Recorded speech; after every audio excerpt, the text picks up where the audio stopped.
Hey, yeah, we're gonna have to pull our socks up this time. So yeah, so definitely good names in there. Pull our socks up. I like that expression. Yeah, that's right. All right, our first game is going to be Engels against Popes, and the first map that they play on is Battle Quadrants. I think you just said that right. to me earlier. Is that right? That's correct. Yep, Battle Quadrants is the first one. Well, I'm ready to jump in if you are. Let's do it. All right, let's go. Okay, here we go. Game 1 between Terminus Shores and Generations Elite. Here we got a good showstopper here for you. This is going to be featured on Battle Quadrants, and Popes, that big name we were just talking about, is here. So let's take a look at these decks. We got Kane versus, well, it looks like Inferno, but the buggy, well, actually, it's no Phantom in that deck, so no heavy anti-air, but we got Bikes, attack buggy, and then we got Scorpion Tank. So that's not bad, but no Phantom's kind of an interesting choice. Yeah, no Stank and no Phantom on the Pope side. Otherwise, a common deck, right? I would say so. It's that Nod Scorpion Buggy deck, but it has Bikes instead of Stank or Phantom. And then we have nothing on Engels' side to really deal with the Infernos. These lasers and Bikes, that's going to be really tough. Yeah, oof, this I don't know. Well, let's see how she goes. All right, off we go. Okay, here we go. So Pope starting off with the Scout unit, going Harvester second, and both players, you see the default Harvester location, he goes to that individual tip location. That's not where you want to be on Battle Quadrants. You want to be with the 3 tip field. So both players smartly, having played this map before probably, didn't realize that and made that move. This must be tournament experience because these maps are not in tournament leagues. In Tiberium leagues, I'm sorry. Yeah, so that just goes to show you that both players have been in some tournament in one form or another over the years that they know to do this on this map. Yep, absolutely. And it's kind of odd, right? You think the default location should be the 3 tip fields, but for some reason, the default is that single one. Maybe the devs are like, oh, skill ceiling. Yeah, I guess so, right? Yeah, see how awake and fresh our opponents are. Well, speaking of that, here comes missile number 1, almost getting there. Actually, a bit of stall on the clock here for both players, which, for Popes, obviously that's kind of where he wants to be, right? He's got that heavy unit Inferno. It takes a lot of money, so of course he wants to make sure the economy's fully ramped up. But finally, we're seeing the missile charge over to Pope's favor here. He's got the laser sitting there on the right. He's got a double bike on the top, so that is definitely going to give him missile number 1. There it is. Yeah. Strong play by Popes here. Seeing that was like 4 bike models on the left pad was more than enough to withhold for the amount of time the missile needed to fire. So, you could just lose that exchange long enough, hold the pads. That is the precise rivals timing of an experienced player. Absolutely. And so much of Rivals is built on that, isn't it? Yeah, it is. A lot of it is really having this gut instinct on timings, on missile timings, and on HP, and, the interactions between the unit. Will this unit hold long enough to survive on this pad for the missile to fire if there's no stall? And once you have that down, you kind of level up in this game. You become a better player. Well, speaking of leveling up, Pope's pulling out the Inferno and not really having a good target on the field yet. Looks like he's just going to go after the Harvester. And, not a bad choice after all because, of course, that extra Fire Hex in front of the spawn point could eat away at some of the units coming out. You know what we're seeing here? I think I've mentioned it many times before. It's that classic situation of, do I need to be controlling both pads, or do I just control one pad until I get my units out? Popes is sitting here happy, sitting on the right pad while the Harvesters harvest, and then now he has this big fat Inferno to go absolutely dominate the left pad with. He was just taking his time ramping up his units and economy. Taking his time is right. Look at the time on the clock, 2 minutes and 40 seconds. And we're not even a quarter way charge through this missile. Now we're finally getting there. But like you said, really was just Pope securing down that bottom pad. Wait until his Inferno game plan got online. And here he is now. He's looking pretty good. He's feeling pretty good about himself with that Inferno going up, getting rid of the lasers. Now taking over that pad as well. But the Scorpion tank, not too happy as it goes down to those laser drones. Yeah. He could go for the base here pretty much, right? There's no Harvester. Popes is just kind of having a little bit of fun, I think, here at this point. Ooh, he drives the Inferno up to the top, taking that volley from the bikes, not even getting a return shot from the Inferno. Not that big of a deal, though. You look how much money he's got in the bank, almost 300 tip. He's not too worried about making another. So there, the second one comes out. That second set of bikes gets down there very quickly, clearing the Venom, now stalling the missile over to Popes. All he needs to do is just move that Inferno over to the far left, and he's going to be able to take over that pad as well. Engels here not really able to deal with it, not having his own heavy anti-air without Phantom or Stank.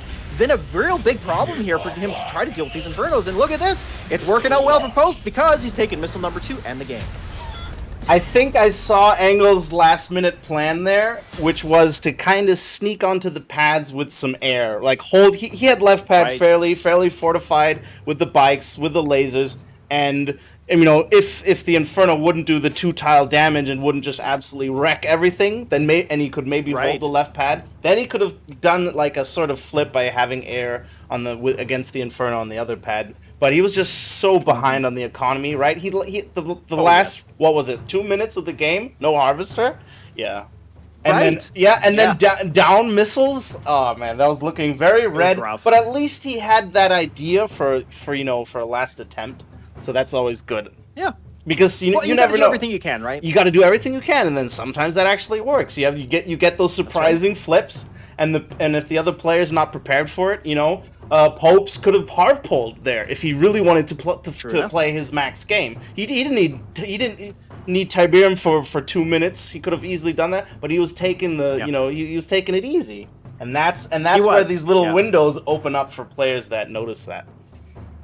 You're right, and hard pulling is one of those high-level plays that you don't get to see too often, and you're right, he had so much money on the table, he could have done it very easily, but didn't need it in the end, right? I mean, the Inferno was just such a problem for him that won him anyways, but you're right, I mean, using every advantage that he could, he definitely should have pulled that hard. But like, I think like in a similar situation, if it were Alicia playing in the absolute grand final, and she she would still do the hard pull, because you just, when there's money on the table, you do that. Absolutely. No, for sure. 100%. Yeah. Well, it is a competition, so... It is, exactly. All right, game number 2. Let's see if Popes takes it that easy again while we go to orbit. All right, we're going to outer space here, folks. I'll see if this game also acclimates. We'll find out. But here we are, Ingles versus Popes again, game number 2, and Popes going up that first game, so it's 1-0 for him. Okay, let's see these decks here. Both have jump jets. Now that is cool. And they're both playing GDI, which even makes it cooler because now we'll have an actually fairly balanced, slow-paced kind of game, right? Absolutely. And APC, a good choice too, right? I mean, the Orc is really going to be the most instrumental unit he's got versus that. Jump jets are just, they're too cheap, right, in terms of their value, right? Like they're good for their damage, but their hit points are so low because of their cost. So as a result, it has weird matchups against a lot of things, and APC just doesn't seem to be one of those good ones. Plus, there's snipers to back that up. This isn't a great 2-range map, though. I mean, snipers could easily be left out in the open, so it's hard to see. We'll have to see how Ingles is going to play this, but it should be an interesting game nonetheless. I think, APC is nasty to crack with Orca. It's so much easier to crack with Predator, and because the APC player is the one with the Predator, with the APC, I think I'm going to have to put my money on Engels for this game. Unit ready. Right, and he's got Liang too. Liang is an interesting choice. You don't see it too much these days, but it is really strong. It's just really hard to make good use of. And, Ingles, it's nice to see that from him because it could turn things around for him. Yeah, like imagine the healing drone at the bottom between 2 pads healing up like 2 APCs and a Predator. You can definitely get value out of it on this map. But he has to go down for the bottom pads. The bottom pads have to be his concern if he really wants to get anything out of the Liang. Okay, so Popes here going double Pitbull, Ingles going double Dog, and so far Popes coming out just slightly ahead. We got a Predator tank coming out, and good timing. We're only halfway on this first missile, so plenty of time for it to reach that middle pad, but of course the jump jets are there very quickly. Snipers won't take long to get into position, and they should true through the jump jets pretty quickly, and look at that! Oh, they go down real quick, don't they? Oh, so much unnecessary damage tanking with the jump jets there. You could have just waited until the snipers did the work.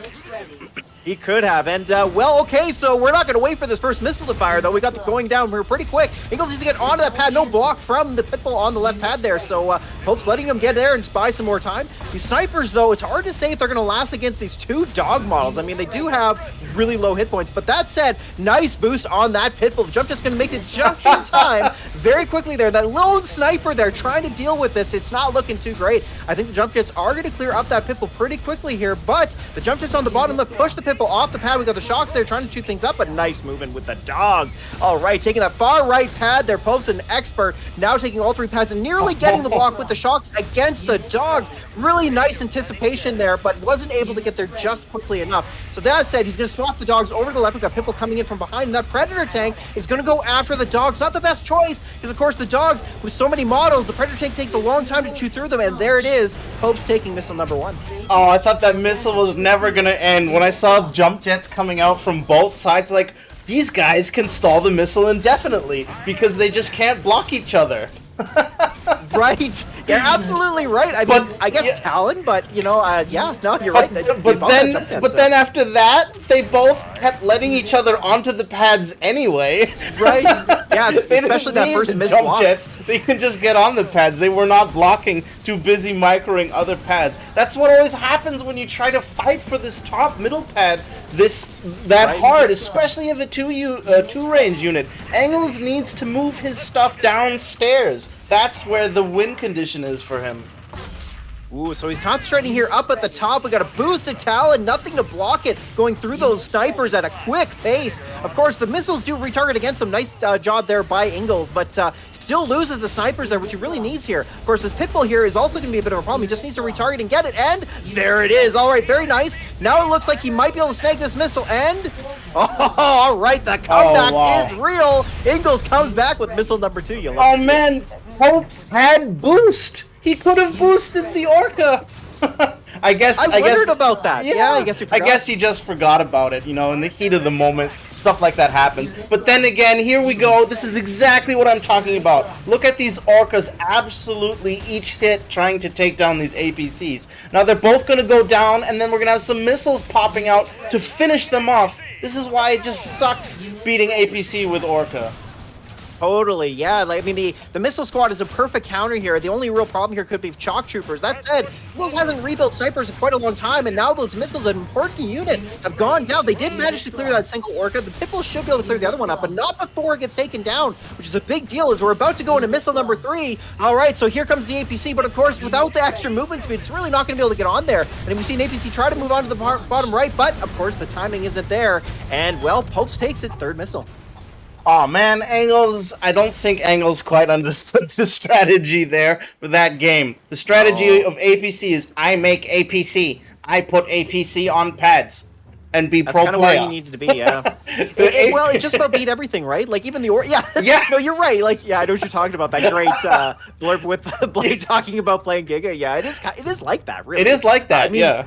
Like, yeah, you're right. You just make the APC and you spit it out of the pads because you realize there's no Predator tank to deal with, right? And that's kind of the key unit you need against APC. So, yeah, APC just gains lots of value, and that gives you plenty of time to build snipers and other things to take care of the rest of it. But, yeah, it was too bad. It looked like he was really close. Like, I got to say, that was a good fight from Ingles, right? And, you know, Popes is no slouch. You got to give him a lot of credit for how well he played in that, especially stealing that second missile. Like, he played really well. So, it's just too bad he came up short in the end. You're right. He needed more APCs. And not only that, he didn't actually need that many more APCs. He just needed to move them. That APC was on the bottom left pad, chilling, when it could have been killing those jump jets. If he would have moved forward, he would have. Yeah, but then he was blocked now when he needed. He just needed to move the APCs up. Just a tiny little mistake there. It was close. Oh, well. Really close. Chat is doubting us whether we are live. They think this is pre-recorded. Can you believe it? I can't. Well, I guess we're just that good. Yeah. No, this is live. Well, yeah, we are. Well played, doing Jeffrey. This today. All right. Next game is gonna be nothing other than what is it? Ooh, we got open water coming up. If I make you guess, it's open water. It's always open water. It's always open water. So let's go. Let's do it. All right, here we go. Game number 3. So Pope's going up those first 2 games. This is match point potentially. Ingles has got to put it all out on the table to win this one. Let's see what he's got. Okay, so he's brought Razorback with Predator, which is an interesting choice, but no Pitbull. So Pitbull, and I guess, you know, his idea here is that he's going to rely on Hammerhead for all of his heavy anti-air needs, which I guess in a sense can make sense, but Phantom is a pretty good tool against Hammerhead. Like, it's not really clear cut. The Hammerhead does last long enough and doesn't get one shot by the Phantom, but still, I think it's pretty tough. Other than that, the Predator tank's going to be really useful for the early game, I see. This could really go either way. Because he has Rhino, he doesn't have to play infantry, right? So then he beats the Chuggy. Then he has Predator to also beat the Chuggy. But then he has Hammerhead to beat the Phantom. If Engels plays this right, he definitely could win it. The only thing that Popes really has going for him is the map and the 3 pads aligning for Inferno hits, I think. Right? Yeah, no, absolutely. He's got the tools for the job here. And you're right, he just has to execute the game plan properly. Against Inferno, it's going to be tough. Of course, we're here on open water where Inferno reigns supreme. Well, not against everything, but yeah, it's just really good here. But that said, you're right. Engels does have options in his deck that could potentially clear away, especially that Rhino, which isn't that great of a unit, generally speaking. But here, in this case, the only real counter to it is Inferno. The rest of it could be useful against the laser. So yeah, right. Rhino kind of makes Chuggy irrelevant. Yeah, that's right. Ooh, but lots... Okay, so we got a bit of a militant rifle war going here at the start. We got Popes going triple militants. Interesting when, the player decides to tech switch, but it's going to be Engels as the first one up, coming out with that Rhino, which of course means Popes is going to switch over into bikes, but look how much money he's got under his belt. He could just immediately go into Inferno. Yep. And I think that's exactly what he's going to do, which is probably the precise correct play to do here, because now you go into Inferno missiles, and then I'll just really, really hard to beat. Yeah, now he can move up with the missiles, and they will deal with everything. That's right. Yeah, look at this. That Inferno tech switch, he's not going to need bikes or Chuggy. The Inferno just takes care of both roles. Yeah, it took care of that Rhino right away. Didn't even take a lot of return fire, so now he's going to get another shot off, getting a hit, potentially. No, doesn't take care of the Predator. Moved out of the way just in time. Good movement there from Engels. Now he's got the Liang drone up, so he's going to try and heal up this Predator tank and keep it alive. Going to be kind of tough, especially with the Rhino as well, chewing up through these lasers. The Inferno not able to get into a position, but here we go. Gets a shot off, clearing up the Rhino. This Predator tank, though fully healed up, is going to last for a little bit longer. That said, though, the Missileman running through those flames. This big Savage beating there for him, as he really needed them here to get onto that path. The Rhino's going to get there, but of course now a double shot. Oh, unfortunate, taking down both the missiles and the Rhino. And with all 3 pads secured, there's missile number 1 for Popes. Yeah, that wasn't too great of a Liang there either. It immediately took a hit. Unit targets were all over the place. It was a little bit confuzzled, I think, on Engels' side. And now bringing out a Razorback against a bunch of missiles, when the only other unit is missiles that are sitting comfortably with no support. It's tough to crack a whole army field of missiles with one Razorback. It is. He really needs something else. Like, this is where Pitbull would come in handy, because it would be cheap enough to deal with these bikes as well as push back the Inferno. But he's got to get to Hammerhead here in order to compete against this. So now with Chuggy out, which is going to just absolutely wreck all these missiles, and he really needs both the Hammerhead and the missiles. Hammerhead's to stop the bikes, but, well, no surprise there. He goes for the surrender, and that is going to give Popes a 3-0 and the series. Ouchies. Yeah, there was just so much control there towards the end. It's a real uphill battle to fight then at that point. Yeah, it was. I mean, I gotta say though, like at the beginning of the game there, like when you talked about what deck that Engels had brought there, I mean, it was a good choice overall. Like, yeah, I think it was reasonable to expect Popes to play Inferno on open water, since when you're playing open water, you can bring Giga, you can bring all sorts of 2-range nonsense, but then Inferno is sort of like that nice, scissors to paper choice, right? So I think a lot of people will tend to bring Inferno on open water. So the deck that Engels had was good. It was just, Popes going that early Inferno was such a huge beating, and it put him up so much further ahead. That Predator tank just didn't do a whole lot there, like you said, in that Liang drone too. A little bit sad to see that, but hey, you know what? I got to give Engels a ton of credit. He really fought well. Good deck choices as well. Just came up a little bit short in the end, but it was against Popes, and Popes, he's a heck of a good player. So indeed, And Inferno always has the possibility to snowball, right? That's really just one of the units that absolutely snowballs, because it just kills everything. It does. Yeah, exactly. Oh, okay. Well. So that's 1-0 for Generations lead. That is. And our next game is going to be Team America. Go Team America. Right, yeah. Yeah, what's funny? So I've got Team America on our team, but then there's also a team called Team America. It was kind of funny for a while there. I don't think they're in anymore, but yeah. For a while there, I was like, what? Team America should be in Team America. I gotta recruit him after this. All right. So the first game could be on Lone Spire. It's going to be on Lone Spire against Stalin 69. All right, let's see if this guy can keep it 69 as well. Right? Yeah, absolutely. Okay, here we go. Series number 2, Team America versus Stalin. We got Team America from Terminus Shores And I think it's Stalin or Stalin, I don't know. I couldn't tell you. From Generations Elite. Okay, and we got a classic. Oh, it's an interesting deck here from Team America. He's got Banshee for his anti-air.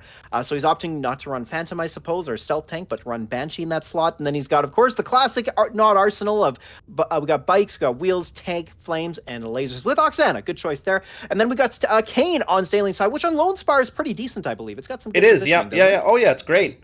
It's super great. It just doesn't hit the far left pad if you're on the right side, right? Otherwise, it hits both the middle and his pad. Yeah, but Banshee, like, oof, you know, not really that great. And then this deck also being super weak to Giga. I think we're gonna see Phantoms taking out the Banshees and Shades taking out the tanks. Oh, you love that Kane emote, don't you? I just love it when people throw emotes at the start of a match. All the rivals ones, I feel like they're some of the best out there in most games I've played. But here we go. So both players going for the mirror. We got wheels and bikes. Of course, that's where they're both going to be. That's both openers on both sides here. And I wonder what the first tech switch is going to be here. Of course, from Team America, that wouldn't be likely into lasers. But, you know, when you're playing Nod, you could just make bikes. He is going lasers. I could have sworn he would build a tank. You're right, Jeffrey.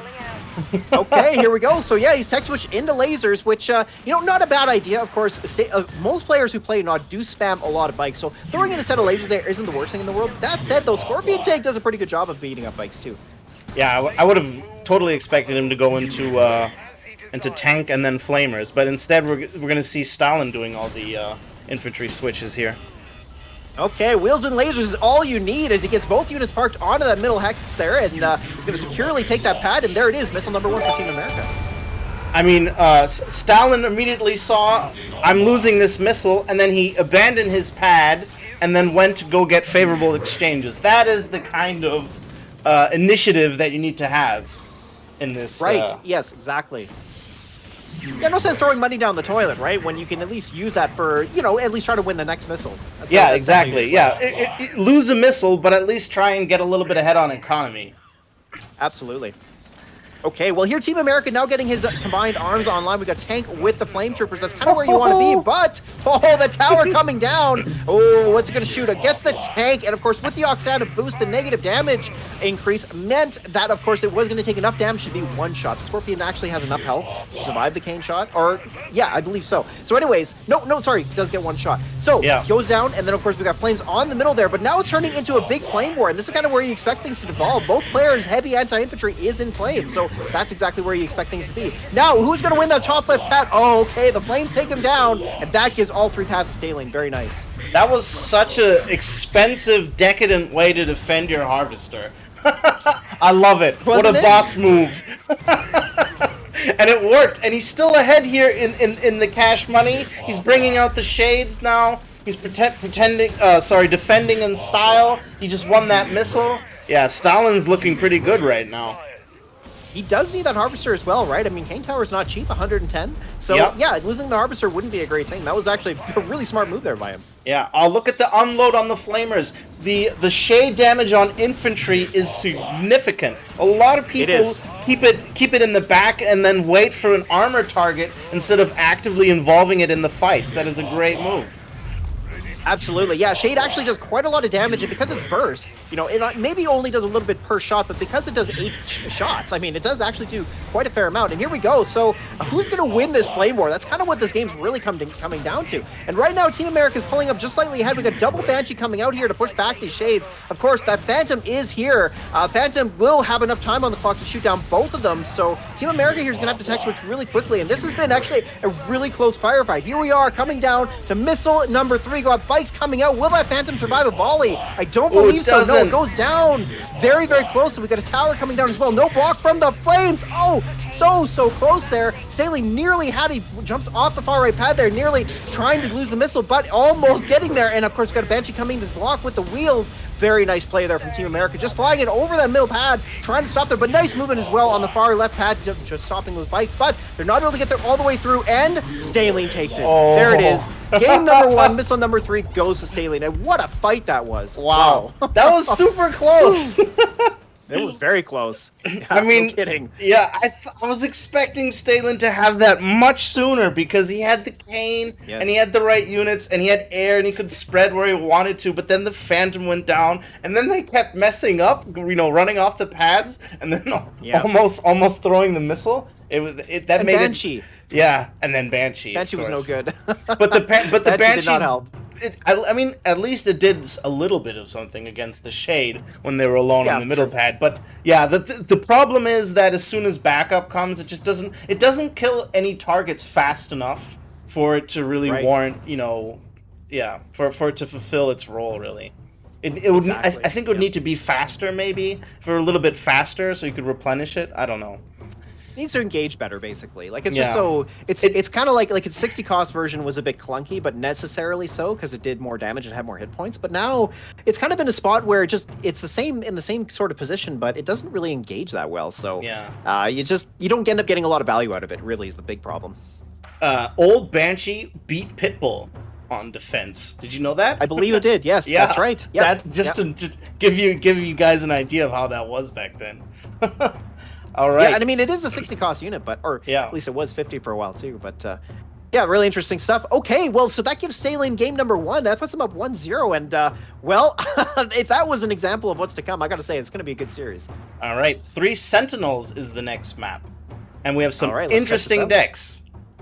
Establishing battlefield control. Ooh, switching over to GDI, interesting. Okay, Yeah. and then the I Team like- America switching over to a Seth-based deck. Yeah, I like this matchup because Tick Tank is great against APC, but if you catch Tick Tanks with the Orca, right? If you can get him on his back foot, then the Tick Tank is absolutely weakened, and so the only thing you can really do is be the first to get to the pads here. Right. Interesting. And no rifleman from Stalin, so that's going to be interesting to see how he's going Yeah. to deal. Well, he actually has no heavy infantry to deal with, so Yeah. actually for Stalin, he's probably pretty happy about that. And if Nod can start with Buggy is a really tough opening for GDI. Absolutely. Yeah, especially with the only thing to really deal with it is Orca. That said, though, Team America is going to have to rely heavily on his lasers and bikes to clear Orcas. So, I mean, it's going to be a bit of a sweaty game, especially the fact that it's a 3-pad map. So he's going to have to really concentrate on putting his units in the right spot, and Right. making sure that he does get the favorable matchups against that. What is going on? It's a no Harv rush.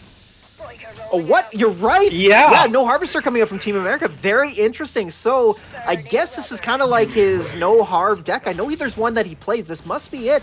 I was a little surprised that because he's got Tick Tank and Seth, which are both 70 cost, which is very expensive for playing no Harvester. But yeah, you're right. That's exactly what he's doing. Very risky to put the riflemen down there instead of having them support.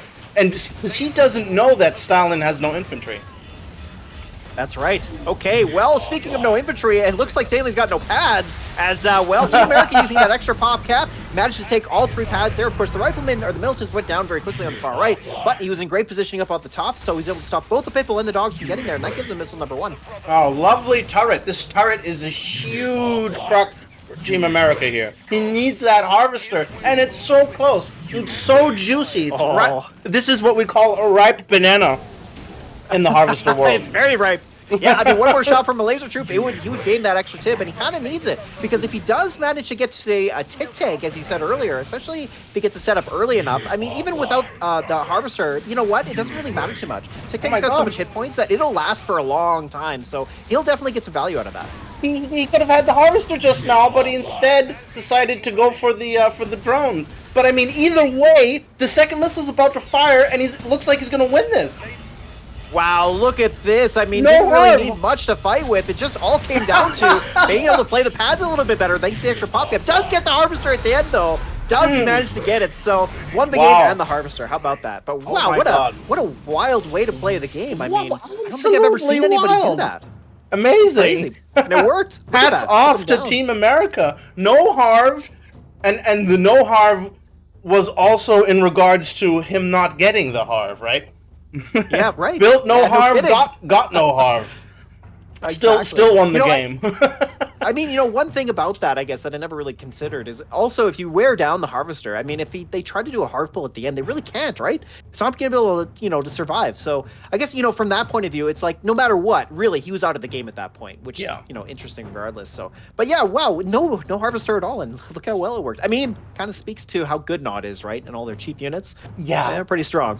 And like, it's just, we have to recognize the fact that drones aren't that great on offense against lasers, and they're terrible. Yeah, and the turret was good, right? The turret is what kept away those Harvester kills, but then he had like nothing else to beat all the lasers on all the other pads. And he needed shocks or something, or APCs, but then he was under too much pressure to build the APCs, so that's why he just could. So Team America just dominate the pads with lasers. What is Stalin gonna do? Make his own lasers? Yeah, that was what it came down to there. And then with cheap, fast bikes to go after the drones, Stalin couldn't efficiently beat lasers, and that's, I think, played right into Team America's hand there.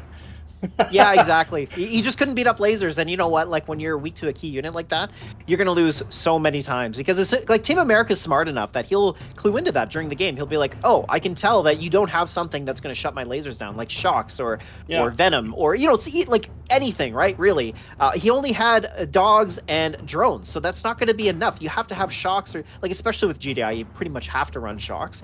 Razorback can kind of do it too, but admittedly, there it gets a little bit more wonky because it's the missiles can actually trade somewhat efficiently against a Razorback, where shocks do a bit better of a job. But yeah, overall, that's kind of what it came down to. So, all right, well, that puts them up 1-1. Really interesting stuff, and we're going to move on to game number 3. Let's do it.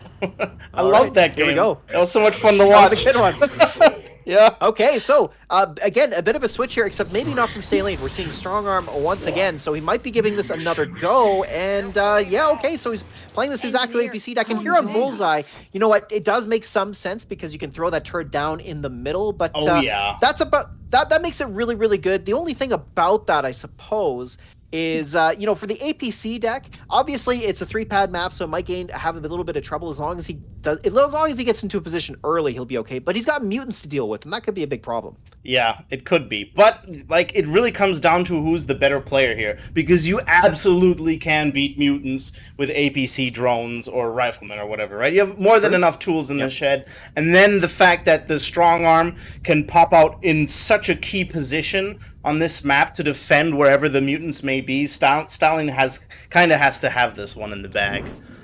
Right, absolutely. Well, and he kind of needs it. I mean, he has only lost one game, both sides have. Yeah. Oh, I love the dual emotes. Yeah. That's great.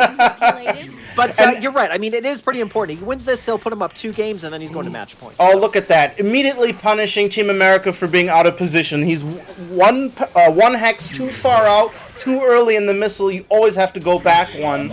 If you don't want to get 2v1 too early like that. Stalin immediately capitalizes on that. Very nicely played. A little bit of a switch back, though, here, as we see Team America now gaining the ground. He got those militants into position just a bit earlier, and really, it's been pretty close in terms of value. But Team America now slowly climbing up ahead of Stalin, made a bit of a misplay there, and Team America was a little bit more aggressive. Now we switched over into bikes. Very interesting, of course. He is anticipating that drone tech switch. Seeing Strong Arm would lead you to think that he is playing the same deck. It's not exactly the same. He has made some key differences in the fact that he's not running dogs, which, of course, is going to pay off really big time. Here's to realize what he was weak to last game. But having said that, let's see how this plays out. So we've got that Orca coming up, going up to the top, and the bikes shoot at the drones instead of the Orca, but manages to clear them out just in time for the missile to fire. So Team America goes up missile number 1. The funny thing is, the reason GDI wants to go drones Orca here when you have rifleman bikes is because you fear the laser chuggy combo. But Team America has no lasers. So if Stalin would have just built pit bulls instead of drones and orcas, he would have had that missile.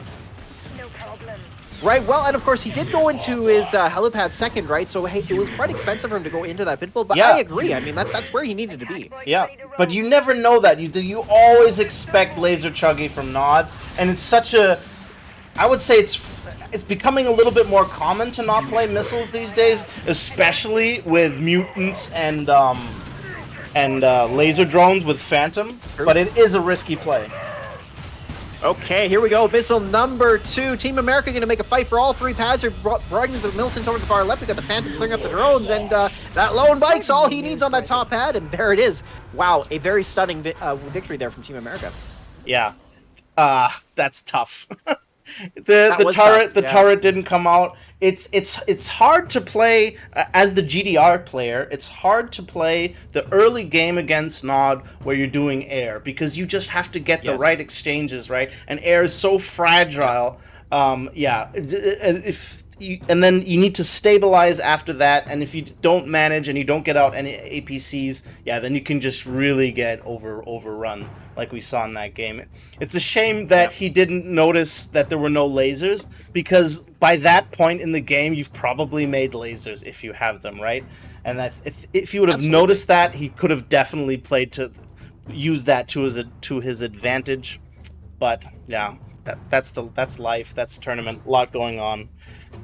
Don't always notice such things. It's tough. It is. It's not an easy game at the same time, right? So, well, I mean, so Team America gets a very important victory, putting him up 2-1 now in this series. That means next game is match point for him. We'll see if he takes him down. Next game is Cauldron. Off we go. Okay, all right. The Cauldron, game number 4. And like I said, Team America up 2 victories here to Stalin's 1. This is match point for Team America. If he wins, he'll take the series. So let's take a look here. Okay, well, he's playing the same deck, but with Jade instead of... actually, was he playing Jade? Did I not notice? Maybe it was Oxana. No, but anyway, it was Oxana. It was. Okay, so he switched over to Jade, which on the Cauldron, kind of interesting, I guess. I mean, I don't really see the point, personally. I guess because you got Kembuggy running around, and also Stalin will as well, so I guess there's potential for maybe some big explosions. But as far as being an effective tool here, I'm not so sure I'm going to see it. But Stalin here is playing a meta deck. He's playing pretty much Surface Nod, but of course, he's running Phantom instead of Stealth Tank. Yeah. If Team America plays this right, I think Team America has a little bit of advantage just because of the seamless transition, right? He makes Riflemen, then he makes Mutants, and that gives him the first missile. Because what Stalin has to do here is he's going to switch into Chuggy eventually, and then it's just so much cheaper and more efficient for Team America to counter that with Mutants, and then he can keep on the pressure and keep on the map control so that Stalin never gets to easily get into Inferno, which is what he's going to need to then really fight against Team America here. That's an interesting point. You're right. Yeah, having the Rifleman opener does mean that he's got the mutants available to him. That said, though, we're not going to see the Kembuggy come out from Stalin. It is not coming out, but Team America's got these bikes in place, so all he needs to do is just get some bikes up there in time. He's going to get a nice block here, but the boost on the Kembuggy. Good move there, but of course, with that low militant sitting on that far left pad and they've got the bikes on all the other 2 pads, that is going to give missile number 1 in Team America. I mean, all right, you can do it that way too, right? By just outplaying your opponent. But it would have... for sure, yeah. It would have absolutely been much easier for him to just bring out Mutants. They're so tanky, you know, like even you can block for how long, Jeffrey? You might know the stats on this. How long can you block Riflemen on a pad with Mutants? A fairly long time. Oh, it's a fair amount of time. Yeah. I mean, long enough that if a missile's going off, you'll be fine. Yeah. Definitely, it would work for sure. Yeah. But yeah, no, you're right. Like, he decides to go bikes here, which is interesting. I mean, the mutants will beat up the Kembuggy. The bikes, of course, do trade more efficiently, but and I guess the extra movement speed gets the pads a little faster. But you know, having said that, though, here we go. Got Stalin coming out with the Inferno and the double shot as well. Oh, you can hear the double kill sound from here. And the Inferno is now making its move in, but the Phantom gets a free volley off on it. Huge beating there. Stalin really needs this Inferno to make some work, and looking like that's not going to happen. He's not really in a good position with it. Of course, one single shot will go down. He gets the militants up on the far right. That's really good. But of course, Phantom is there to stop that Inferno, and with the choke points on this map, it's just not going to be able to get anywhere. And there it is. That's going to be missile number 2 and the game for Team America. Interesting. Yeah, he just played that very well. There was a lot of things where I thought, okay, you could have played this better. Like he could have been pressuring the Harvester with the Mutants post first missile. Instead, the bikes all traded and whatnot. There's a lot of wasted potential there. But at the end of the day, he didn't need it because, you know, Team America was just at the top of his game. Well, bikes, right? I mean, that's at yeah. the end of the day, like when you don't Bikes are at the top of execute the your game. game plan, you just play bikes. It's like Yeah. Nod has this extra win condition that exists in almost every deck you play against, where it's just like, oh, I'll just make bikes. You know, they're good against just about everything. So yeah, why not? And that's really what it came down to. Is he just made bikes early and kept making them, and it was really tough for Stalin to deal with. He just couldn't clear them quickly enough. The Infernal, the Infernal, right? Like he pushed it up against that Phantom, totally naked, and it just got wrecked. So Yeah. that was a big problem too. Yeah. All right, our next game is going to be none other than Legion's finest, Kenny Emmy, against all right. real Donald Trump. That's right. Here you get to find out, he's a good administrator, but is he a good player of the game? Ooh. Well, we're about to find out. So We are. Yeah, no, I'm excited for this one. Establishing battlefield control. All right, now series number 3, we got the real Donald Trump versus Kenny, and here we are on Rorschach. Let's have a look and see what kind of spicy decks we got. Okay, Kenny bringing out the Giga against real Donald Trump playing Meta Inferno. Okay, Yeah. well, you'd almost look at this and go, okay, the Inferno's probably going to win this, but there is one big advantage that Kenny's got, and the Giga has a lot of really good early games, so if he protects it well enough, I think real Donald Trump could have a real big problem. Just depends on the timing of, you know, when those counters come out, right? Yeah, it's it can go both ways. I think it's going to come down to the skill because Giga is great on a nice 3-pad map like that. Inferno is great on a nice 3-pad map like that. But Giga has an addition of the fact that it can easily be offensive near the Harvester and the base, right? If you can't crack the pads, you can go for the base. So Giga has a couple more outs on this map. It sure does. Giga gives you outs. It actually does. Yeah, unlike other certain things in the game. Yeah, it actually really does. Okay, and so Kenny here being very aggressive. You're pushing straight up with the wheels. The wheels do have extra movement speed on their side. So, you know, back to your point in the other game in Sorger about the fact that, you know, he moved his militants up too far. Wheels are a bit of a different bag just because of the fact they got that extra movement speed. Yep. So if you do push them back, you have a chance to pull them back here. So nice to see this aggressive play here from Kenny.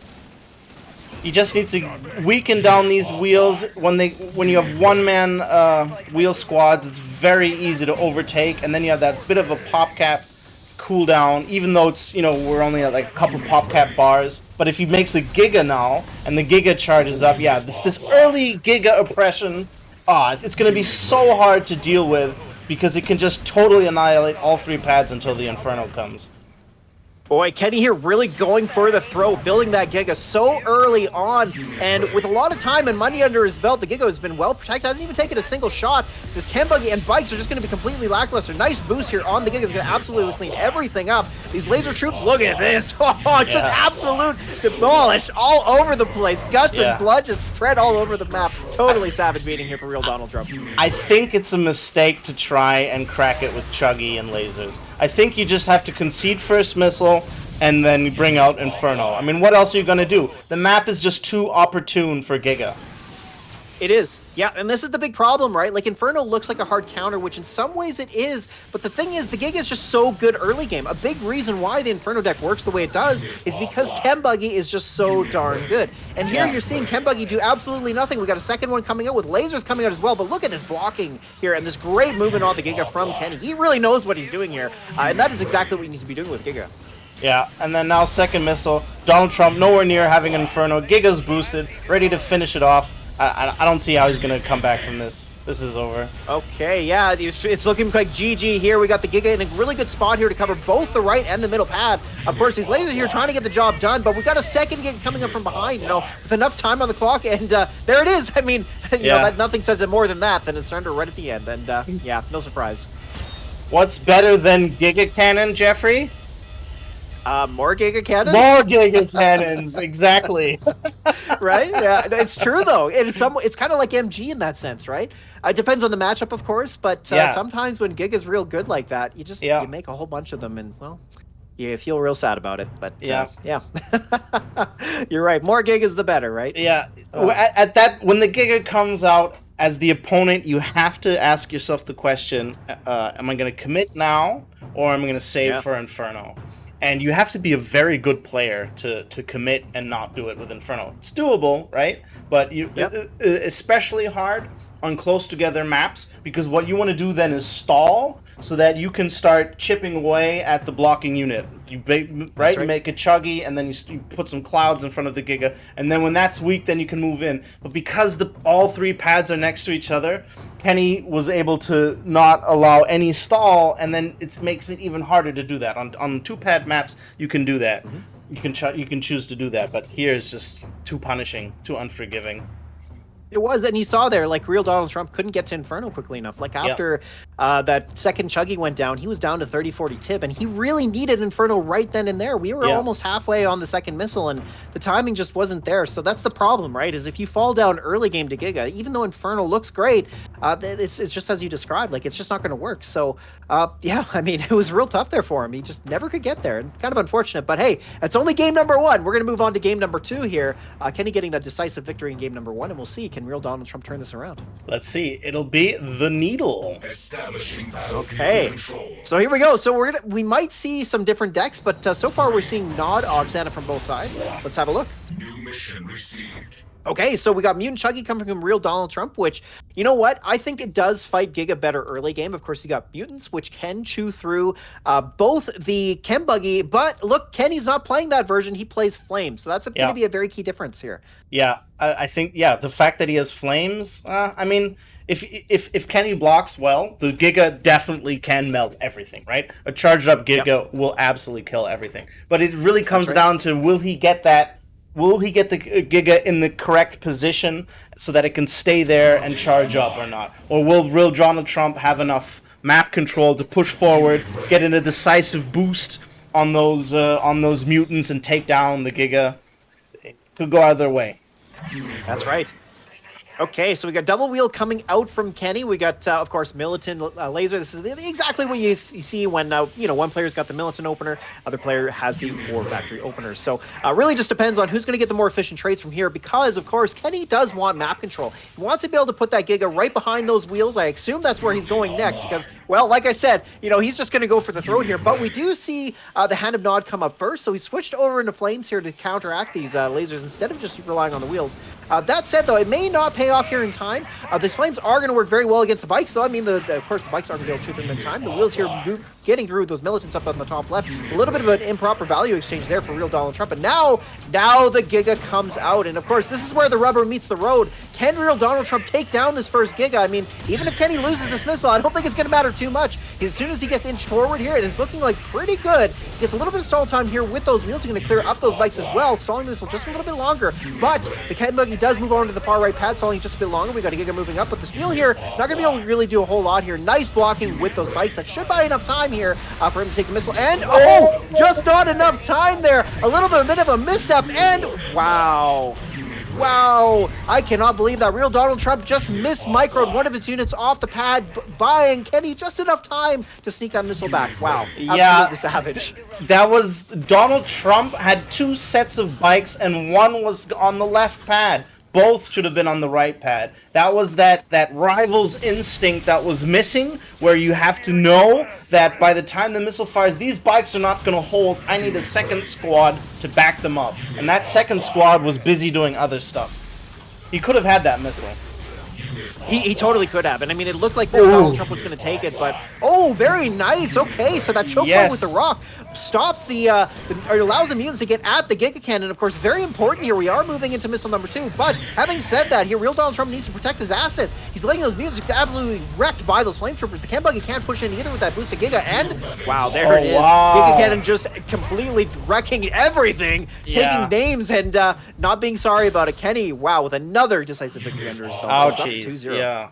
Woo. Oh man, flamers on both pads. Usually when you play that, you want to move the Chuggy around and have mutants on both pads, the more tankier unit. But the fact that he needed to make 2 Chuggies and then he had to move into the Chuggy into the charged up Giga, ouch. No way he was doing that. Yeah, he would have needed to boost bot and then move the Chuggy and actually have been the Chuggy, have it up there earlier before it was charged up so that he could then replace them with mutants. Yeah, that was not looking good. That's just really where it comes down to placement, right? And then Giga again at the end of the day can kill everything also. It can. Yeah, it beats all. It literally does beat all ground units. I mean, obviously not if it's 1v1, but the way Giga's played, it pretty much beats everything, and that's kind of what you saw there, and it was unfortunate because you saw real Donald Trump take out that Giga, and he was starting to regain map control. But the other issue with Giga is because that it doesn't cost a lot. It's 80, which is a bit expensive, but it's not so bad that once you lose one, it's not like having to rebuild Inferno or something like that. Yeah, but because it's too so cheap. good, Yeah, you often want to. Yeah, right. It's like Nod's MG. It's the tier two MG almost. It is. That's the way I think about it. Yeah, right. Like instead of having the setup time, it has a charge up time. It's pretty much that. Yeah. Exactly. Yeah. Correct me if I'm wrong, but I'm gonna make a wild claim. Okay, sure, go for it. 2 fully charged Gigas, right, and then shooting something. Immediately switch to an oncoming Mammoth. Do they kill the Mammoth? Who wins? Mammoth or the Gigas? Yeah, I'm trying to remember how much DPS the fully charged Giga does. It's something like 600 or something around there. I think the Mammoth would one-shot one of the Gigas first, so I think the Mammoth would win. If you block for one of the Gigas, I think the Giga would win. But just 2 Gigas. No blockers. Just those. I think the Mammoth units would win. It's hard to say though. This could have been a good, or might still be a good trivia question if I wouldn't have ruined it. No, it's hard to say. It'd be interesting. MG used to beat Mammoth back in the day when it couldn't run it over. You know, as a fun little fact.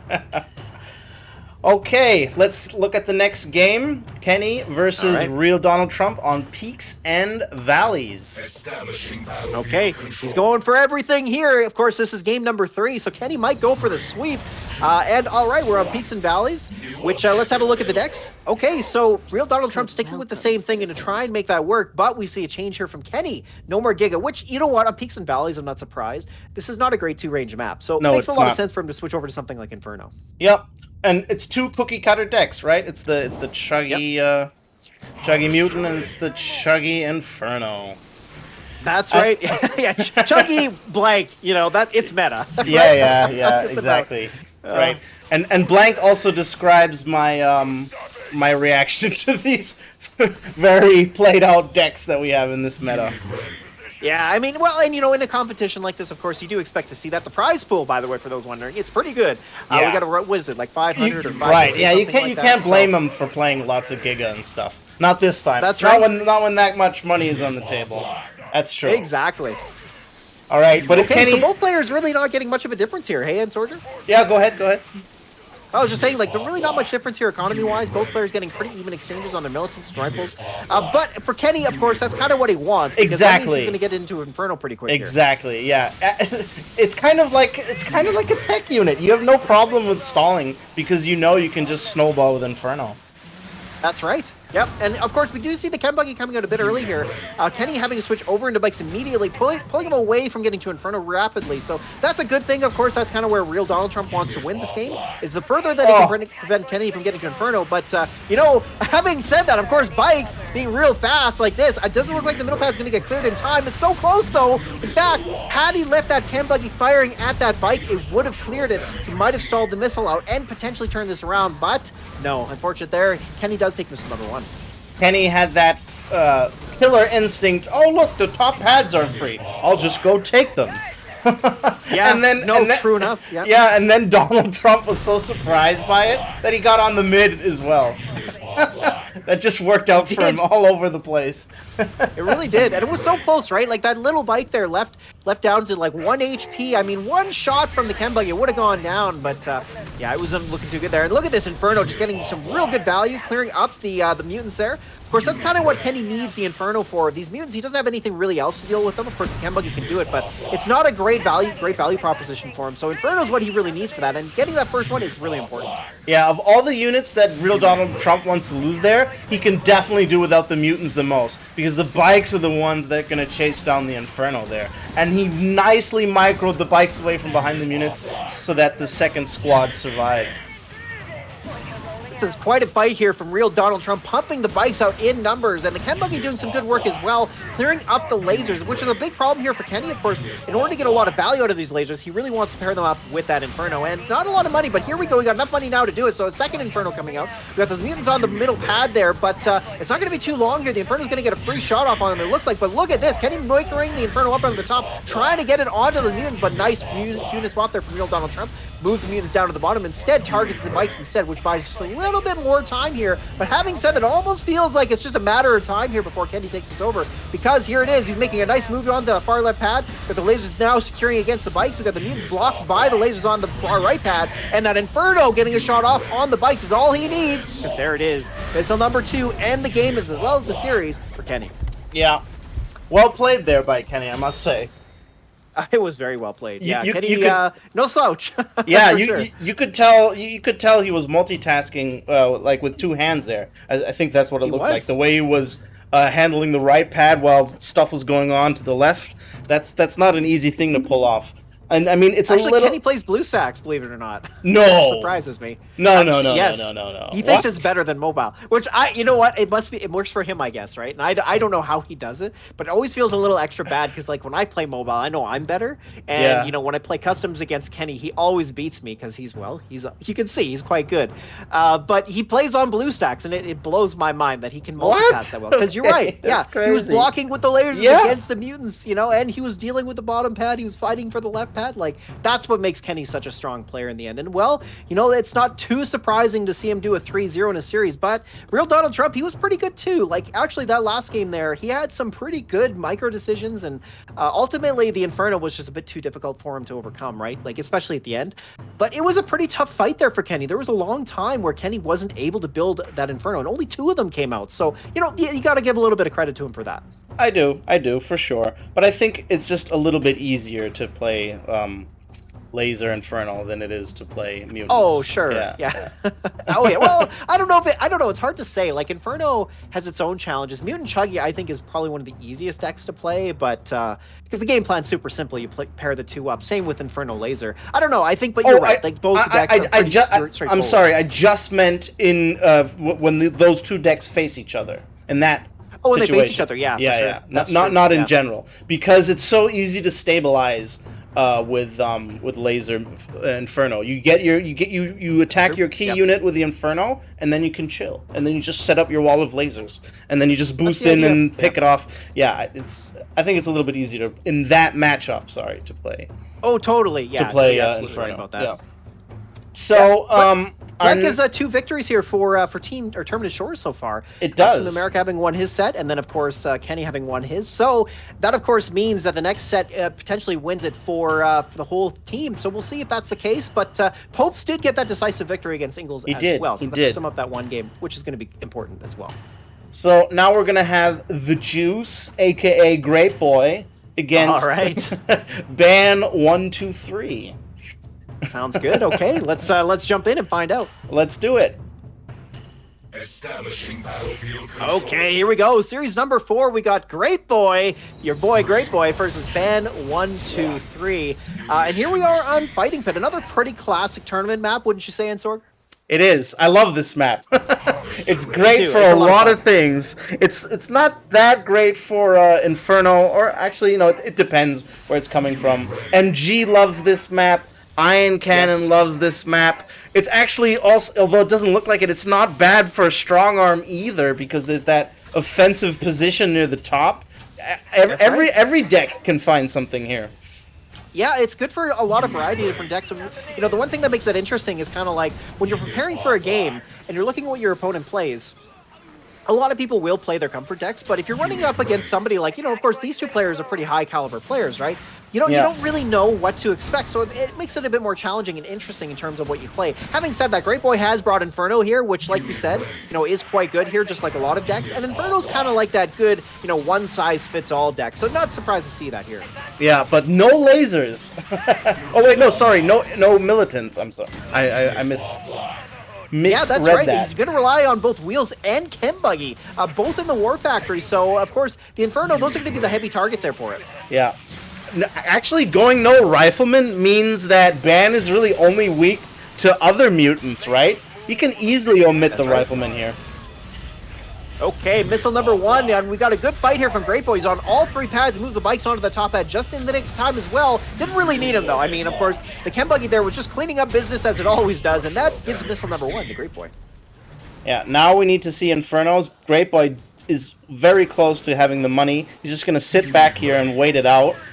get off a little. See, look at that. He sees that little tiny opportunity. The Chuggy is mildly out of position. Could get a shot off there without taking any counter fire, and he does. This is the high tier play where they leave no stone unturned.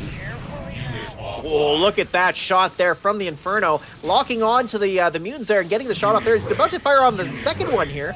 There it is. Now those mutants are gone as well, getting an excellent value exchange here for this Inferno. Yeah. Again, we're just seeing the same example with the last game, right?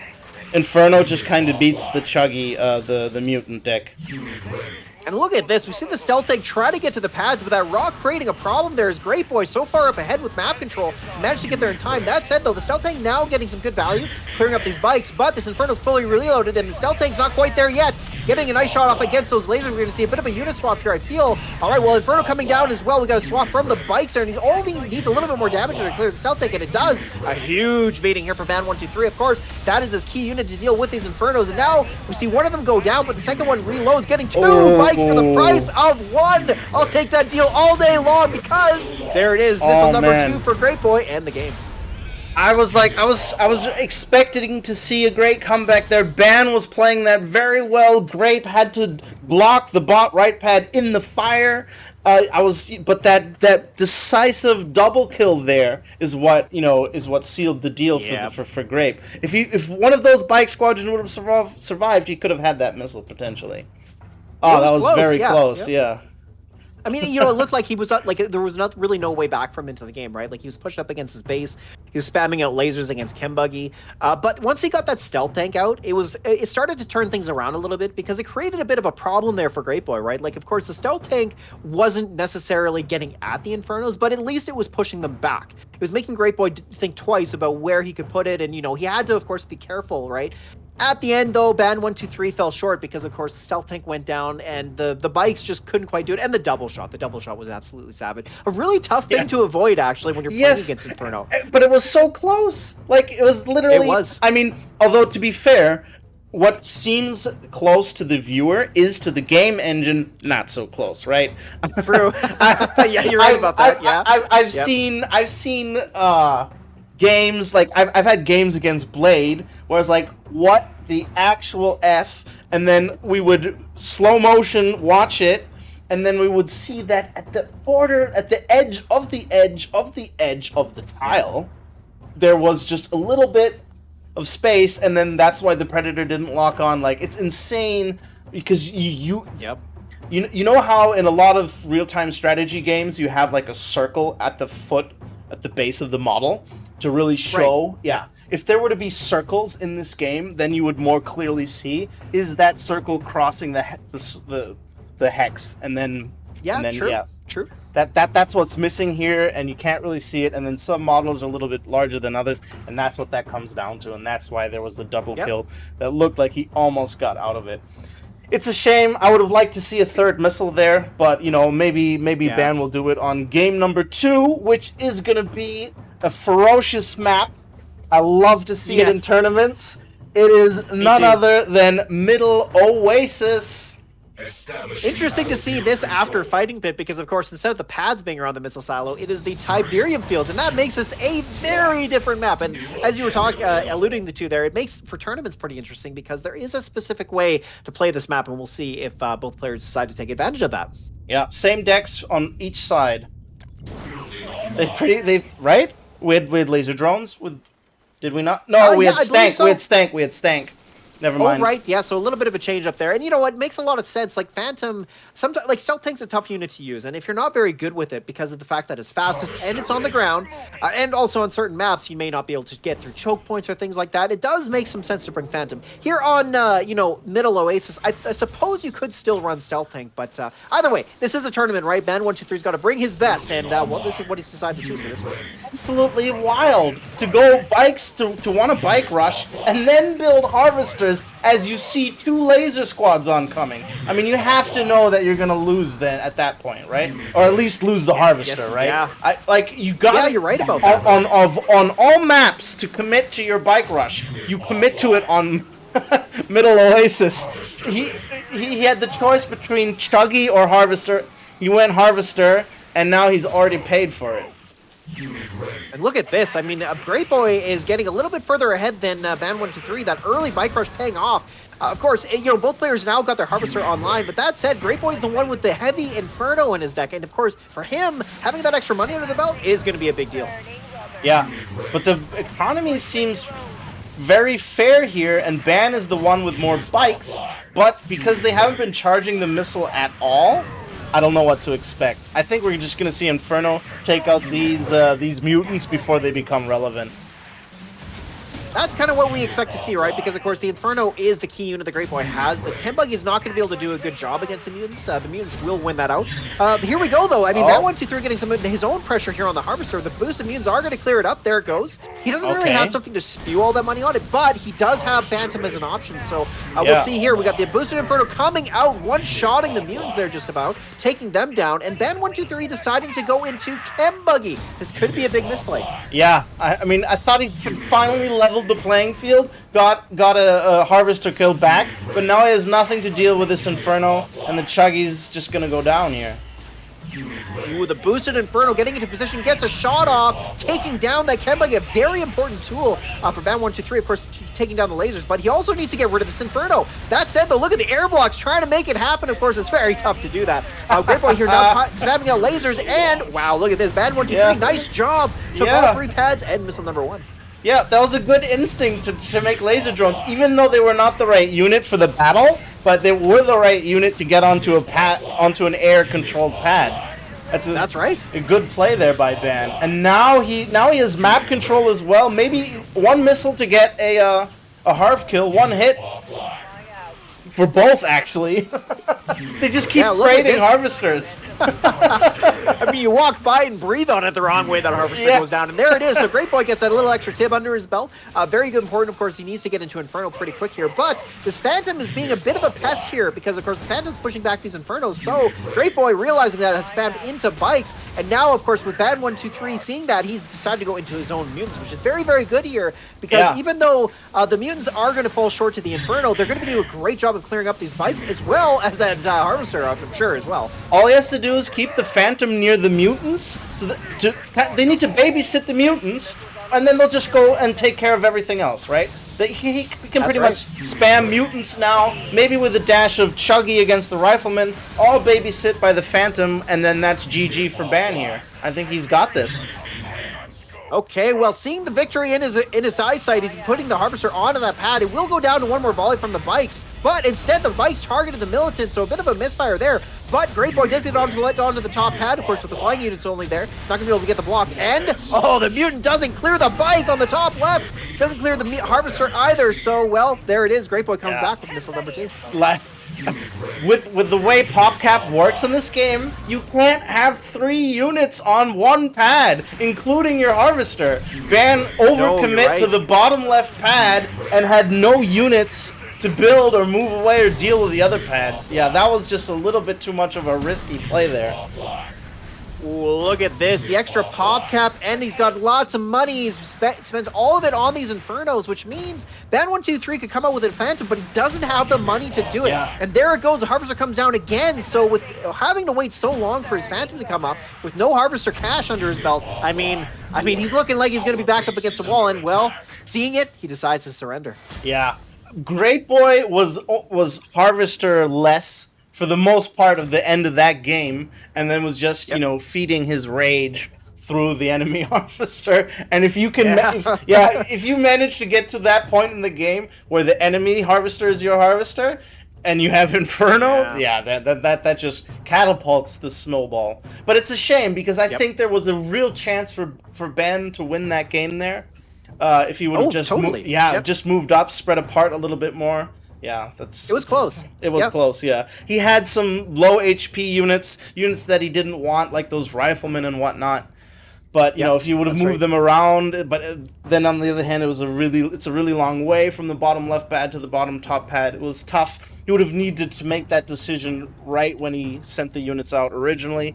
And by then it wasn't clear what unit was going to go to the top pad, so he just sent the Phantom.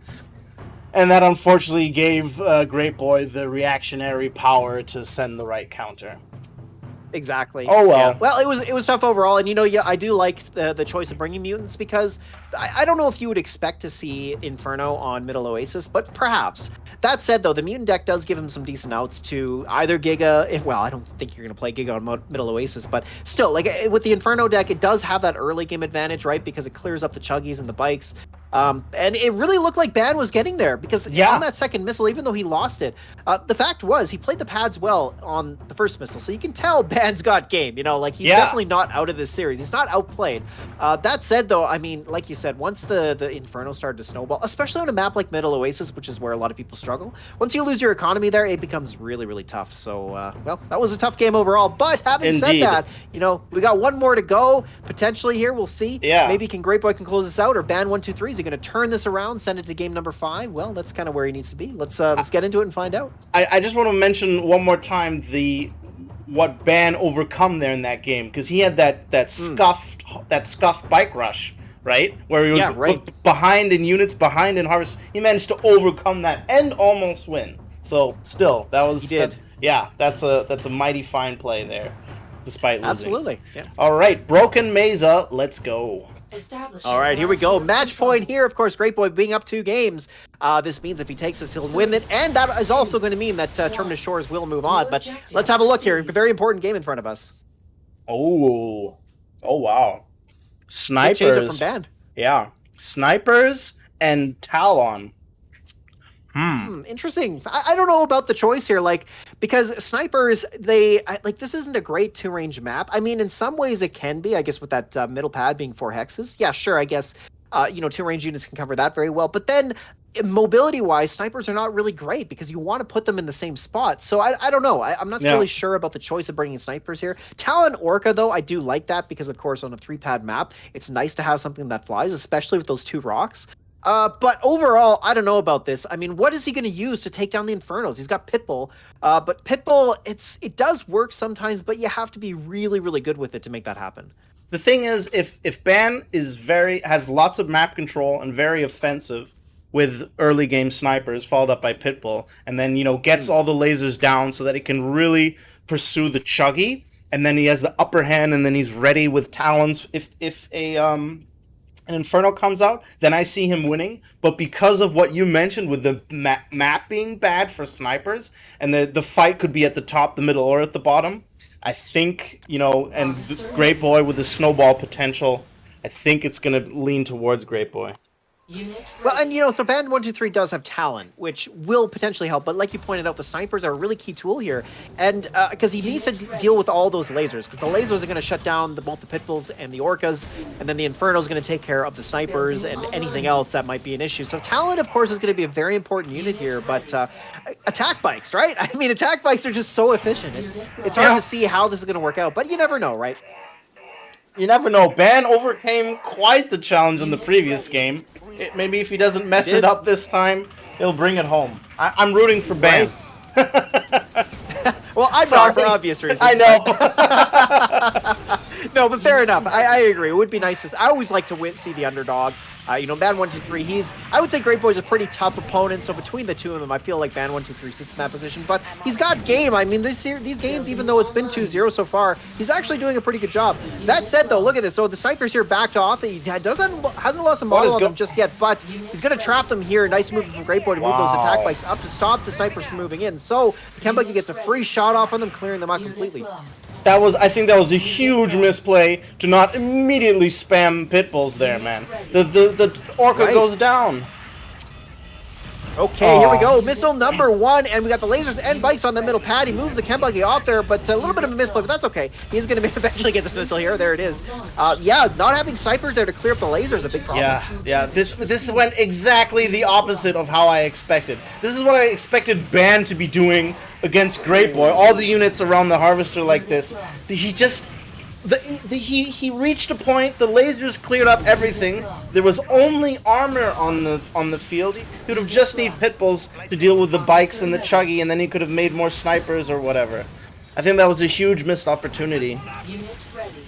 Absolutely. Yeah, no, you're right. I mean, the problem was there, he just couldn't protect the snipers, and he really needs them to shut down these lasers, but Great boy, he's got so many tools here to deal with them. The Talon here, like I said, an important tool, but the problem is it's just not going to clear them quickly enough. The bikes there, get rid of them before they clear up the Inferno. Yeah. He's going to be able to build another one here, but look at this movement and positioning from Great Boy. Moves the bikes into the spot where the Talon wants to go, and yeah, eventually the Talon clears up that lone bike.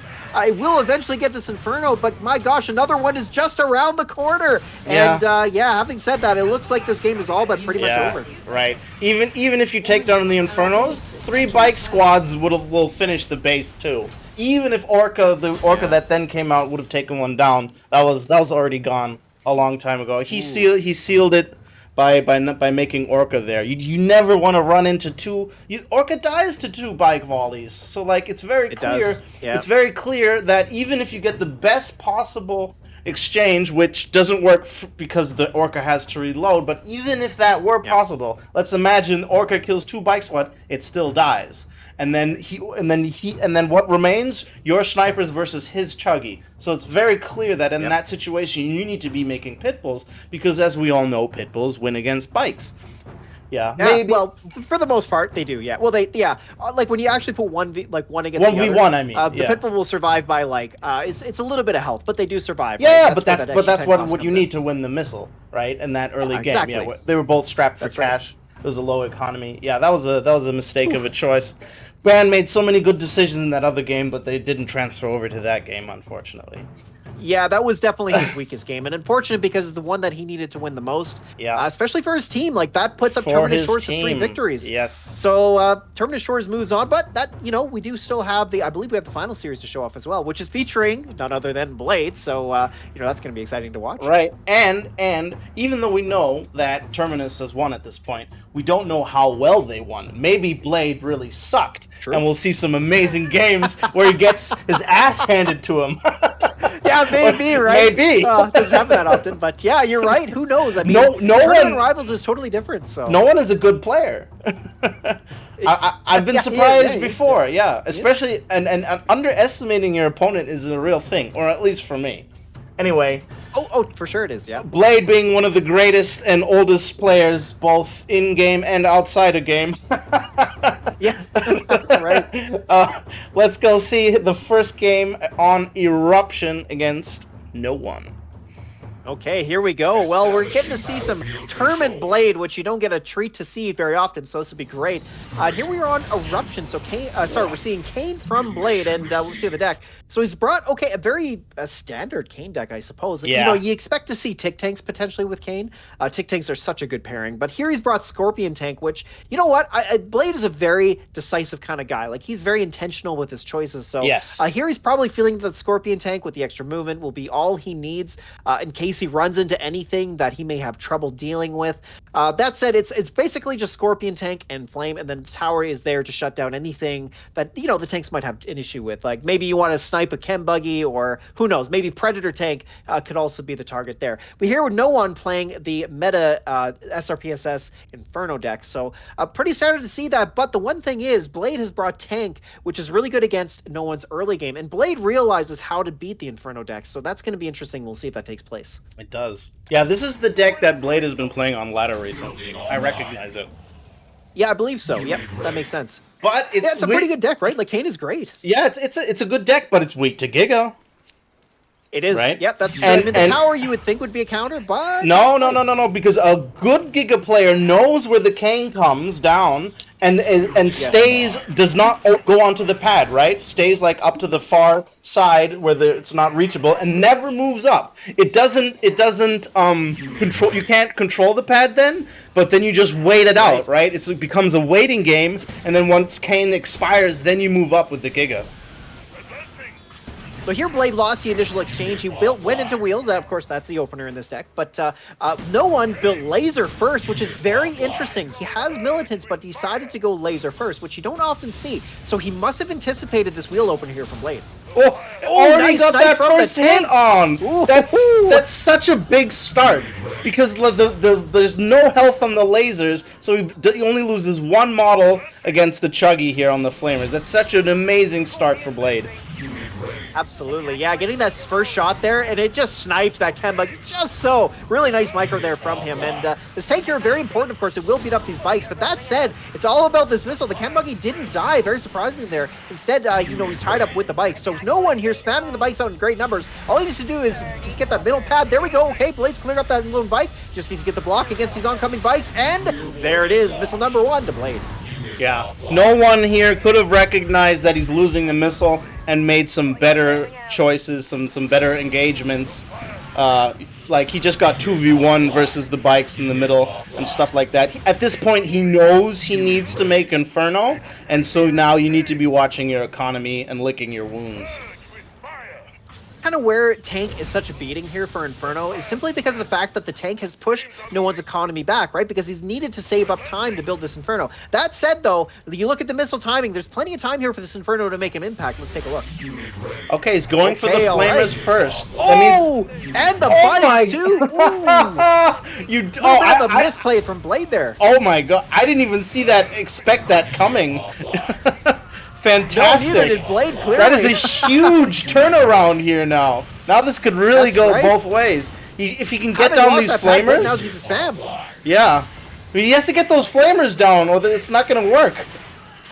Ooh, okay, the Flamers took some damage from that chem buggy, but, you know, he needs to clear up this middle pad, so he moves them back. The Inferno coming in hot, though. All right, clearing up those flames. That's very important. The boosted Inferno is going to reload just in time to scare up the second bike. Will take 2 for 1 as well. Oh, he does. Okay, very nice exchange there. Fire everywhere as well. Holy cow. But it's also attacking the friendly bikes there from no one, and they're going to go down. So here it is. Blade regains the pad control, and it looks like he's got the game. Oh, there it is. All right. Through the fire and through the flames, Blade takes it all. Missile number 2 and the first game.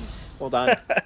That pad came from hell, man. There was fire everywhere. But because but because you had to, no one had to block. He was on block duty. He's the one who had to endure that fire damage, and then Blade could just wait it out instead of waiting out Kane. Blade waited out the fire from his own Inferno. Absolutely savage. It really was. Yeah, like, you don't see that too often where the Infernos hit all 3 hexes on the pad. So there was nowhere for those bikes to go, and he had to hold the pads. Like, I guess, I don't know, like, do you jump off the pad and lose your hex positioning? Or what do you do in that case, right? Yes, because if he takes it, then he's the one who burns.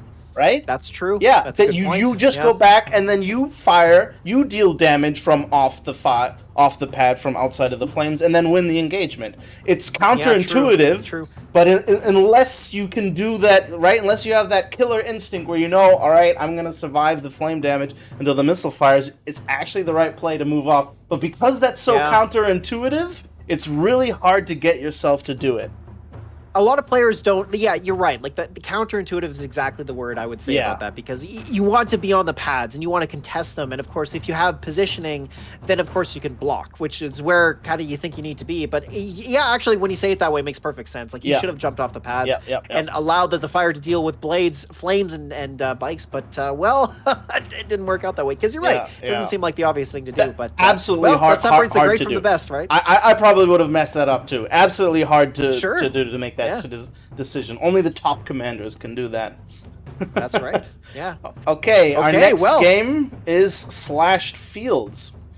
Are you ready? All right. I am. Yep. Let's do it. Okay, so here we go. We got a GDI switch up from Blade over to Jackson. I'm expecting Predator Shock. That's generally the list that we see from him. As you know, Blade likes to play only the really strongest units in the game, and Predator Tank is pretty much GDI's best unit at the moment. So no surprise to see this here from Blade if he's playing GDI. And then no one here playing again the Inferno deck, which, like I said before, against tanks have that early game advantage. And Blade, he's really smart. He's likely to take advantage of that again. So I'm not so sure about no one bringing the Inferno deck. I think Giga might have been a better choice, but hey, it's hard to really predict what Blade might bring. He plays a lot of different decks. Giga's very good on this deck. Inferno can handle the Predator here, but Blade being Blade, I think he's gonna pull off with Talon Shock Predator support. He's gonna definitely take down these Infernos. A bit of a difference here from the first game where we saw no one realizing what Blade was going to bring and decided to go straight to laser. So here he's gone militant than laser. So a little bit of a bit further behind than that game, but you know, it doesn't really make too much of a difference here. That said, though, Blade is tech switching into his own shocks here, so we're going to see a comeback come out here pretty quickly, I assume. If he pushes very, very strongly, very early with the Predator now, we might not even see a single Inferno. Especially with the boost. It's pretty close on the timer. Yeah. Oh, yeah. If he blocks it, all right, can he make a push here? No, so he gets the dogs onto the far right. The Chem Buggy unusually moves up here, allowing the Predator to get a free shot here. There it goes. The Shock's gaining some good value. Nice block on the dogs on the bottom pad as well, stopping the bikes, but doesn't get the second block. All he needs to do is clear this laser, though. So there we go. Now moves the Shocks over to the far left. They won't win against those lasers very quickly, though, and the Predator tank, I don't think is going to clear it in time, and the time to kill on the Predator tank just slow enough. Really, if Blade had just boosted that Pitbull on that far right pad, he had just enough money and it was available to him, he would have won that exchange down there, but it was very, very close. It was very close. I'm surprised Blade let him on the pad there. And, like, no one had, I think, a second or an initial window to beat Blade. I think before the Predator and the Shocks got on the pad, he could have danced. Oh, the double shot! Oh, no! This is looking like a no-one game.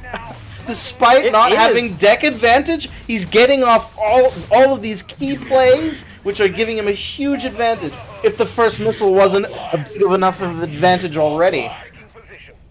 Yeah, the Inferno has enough hit points left that it could get a shot off against a Pitbull and take one return fire. So, but here we go. We got a Talon coming up. Very nice tech switch. It's just needs one more shot, but doesn't get that second shot. Importantly, now it's going to get it here. But of course, it's all about timing, just like we saw in that first missile. So, can Blade make a comeback here? It's looking pretty good here for no one as he's getting bikes onto that far right pad. The Talon is not going to be a good blocker. Got double Pitbull, but of course, Pitbull doesn't really clear stuff very quickly. So, I think again, just like missile number one, it's really going to come down to timing. And yeah, it is. So there it is, no one with missile number 2 and game number 2. All right, that was exciting. Yeah, if you have to make Pitbulls to fight Chuggy, you're in a bad situation as GDI. Yeah, then totally. you know you're on your back foot. Takes so freaking long just to take one down, right? Yeah, even though we had two insane. Pitbulls there. Yeah, like no one pushed the lasers into the position of where the second Pitbull is firing. So, you know, the problem there was the second Pitbull wasn't shooting it. So it was just the classic way Chuggy versus Pitbull goes. Like you said, it just didn't clear it very quickly. And it's a big problem for GDI. That's why Predator Tank is so central to their power right now. Because Predator Tank 2 shots at Chuggy, which is a big deal. Yeah, but it is slow. It is really slow, so. Yeah, and that was one of the, as I was saying before, one of the opportunities where no one, although he didn't need it, could have beaten Blade early on the first missile. And then Blade had another window of opportunity, which was swap the Talon and the Shocks before the Inferno kills the Shocks. Because, right, it was one, you were talking about it having one hit left. Is it going to get another target off before it goes down? And Blade should have seen that coming. You're like, oh, it's only one hit. You got to prioritize that micro, but he was busy doing other stuff. And then he got some extra value, which was key at that moment. Yeah, Blade was already on his back foot the entire time. And then, to miss stuff like that seals the deal. All right. Totally. Well, and like you said at the beginning of the series, no one, pretty good player, right? Like he's keeping Blade busy, which is part of the reason you saw that misstep. You know, it's tough to do all those things at once, and maybe there's a bit of rust coming out of Blade. Hard to say, right? Like he doesn't play in tournaments that often these days, but still, I mean, no one is giving him a pretty tough time. So that's going to make Game 3 pretty interesting. All right, let's check it out. Let's take a look. Okay, here we are. Moving over to Broken Mesa, and let's take a look at the decks. We're again seeing a nod mirror. So is it going to be a mirror in decks, though? Let's take a look. New objective available. Okay, so Blade here, he is playing Inferno with Phantom. Mirror except for Phantom, Yeah, Phantom and Stealth Tank. And, you know, between the two decks, I think the Stealth Tank is a much better choice in the mirror. Yes, just because you're going to clear both the Phantom and the Inferno, whereas Phantom only clears out the Inferno. So Exactly. I think in the rare situation that the Phantom player is so far ahead that they have so many Infernos on the map that they always have one that's reloaded and ready, then it's hard to crack with the Stank, right? But in the initial build up to that, you definitely have an advantage with the Stank because it clears both. But if you're snowballing, Stank is worse. Whereas if the enemy plays snowballing, they usually don't have much that can counter the Phantom, and then the Phantom is better. That's true. And on certain maps too, right? Like the game we saw between Engels and Popes where, we had Inferno on battle quadrants where you have so many big choke points. There, stealth tank could be a problem because you're just not going to get into position, right? Having it being ground-based. So there, I can see Phantom being important. But yeah, I mean, on a map like this, I don't think there's a giant advantage for Phantom in that regard. So I feel like stealth tank here is going to be really important. And, it's looking pretty good here for no one. Yeah, I'm gonna side with you on that one. I think it will be. Interesting that Blade doesn't go third rifleman these days. He saves he's it up pretty early on the tech switch. Yeah. Usually he likes to be the last one to tech switch. Well, and speaking of that, so now we got laser chugging going on here, and that's kind of where Blade's going to be for the beginning of the game. That's where most Inferno decks that play can start off with. But, having said that, here we are coming down to missile number 1, a minute 30 on the clock, and no one is taking down all 3 here. He does let the chugging out of the middle pad, but that lone bike lasted just long enough on that top pad there to give no one missile number 1. Yeah. Didn't work out. This is such a standard engagement, right? We see this nod against nod time and time again. And still you find ways to be caught off guard or lose the missile. I don't know if it was the rifleman choice. Maybe Blade should have gotten a rifleman. He did have lasers fighting the Chuggy on the mid pad. He did have send the units to the wrong pads after the tech switch, though. That'll definitely have something to do with it. Well, speaking of a tech switch, here comes the first Inferno from no one. And, interestingly, right, like in the mirror, you would think Inferno would be a really good unit. But actually, I think in a lot of ways, the Inferno holds you back because what are you really targeting with the Inferno? Probably the Ken Buggy, but that's about it, right? Like, otherwise, bike spam can be a bit of an issue. Yes, that is a fantastic observation. A piece of wisdom that Coinbird once mentioned. If you don't have any targets for Inferno, should you make it? Yeah, right? Like in this case, it's a bunch of bikes, and no one here. He is actually getting some good value, but the Ken Buggy gets on the top of pad, stalling the missile just a bit longer. And here we go. Blade getting his own bikes into position. Can he get the block there? Oh, it's going to be close. That Inferno is reloaded, and he might get a double shot here. He's going to shoot his own bike, though. Now Blade just needs to get a block on the middle pad, and there it is. All right, the comeback is real. Right, because it's just too slow and fragile for when there's tons and tons of bikes all over the place, because it's so hard for the Inferno to get a shot off. It's kind of, came to the wrong party, has the wrong costume on. It doesn't have any real targets when everything on the battlefield isn't a threat to the Inferno, right? You can't have lasers running around because there's also a Chuggy. So you don't have any adequate protection for it. It's exactly as you said. And I mean, look at this. The Inferno here not really getting a lot of work done. Of course, for Blade, though, he is having a bit of trouble dealing with it. But so far, I mean, he loses the Ken Buggy there, and now lasers are coming out in big numbers for no one, which is pretty much where you expect to be against a lot of bikes. This Inferno here, though, again, it's just been kind of an expensive flying paperweight almost. But having said that, he does get the bikes on the bottom right. He's got the lasers coming in as well. The Ken Buggy gets onto the middle pad, though. Blade doing a good job cleaning up those lasers, but a second Inferno on that middle pad clearing up the bikes is a big deal here. That said, Blade has a Phantom coming out. It's going to clear up that Inferno. He's got the bottom pad as well. He just needs to block the bikes from getting there. Oh, but of course, he can't block the bikes with the Phantom, and he lets the bikes on the bottom right. There it is. No one takes it. Missile number 3. Oh, man. Close game. Yes. Blade So had close, it. so close. Oh my god, no one was handicapping himself by making those Infernos. Blade was doing a great job. He had the... Yeah. I don't know, maybe he had like a misclick, maybe it was blue stacks. It seemed very clear what he needed to do in those final moments. Just block on 2 pads. Yeah. He needed to swap the bikes with the Phantom because the bikes should have been up front to stop the oncoming bikes, and then the Ken Buggy was in position to stop the bikes, but it looked like what happened was his focus shifted from the bottom part of the map to the middle, and of course that's kind of where he needed to be, but at the same time he didn't get the timing on the block on the bottom right, so with the Phantom being up front, allowed the bikes onto the middle pad, and then of course he wasn't looking for the block on the bottom right, and allows no one on there, so there it is. All came down to timing, right? Like that's kind of where things play played out in that game. It was all just the reload timing on the bikes played such a central role in who won the missiles there. You know, one missile went to no one because of that, and one went to Blade, and then in the end, no one just took the last one. So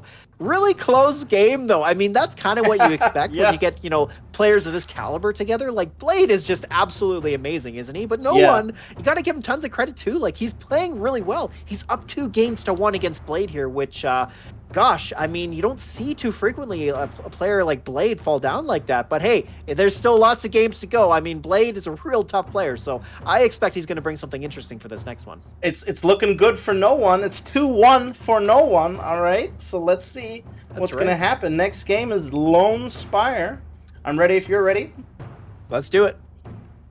Establishing battlefield control. Okay, here we go. All right, game number 4.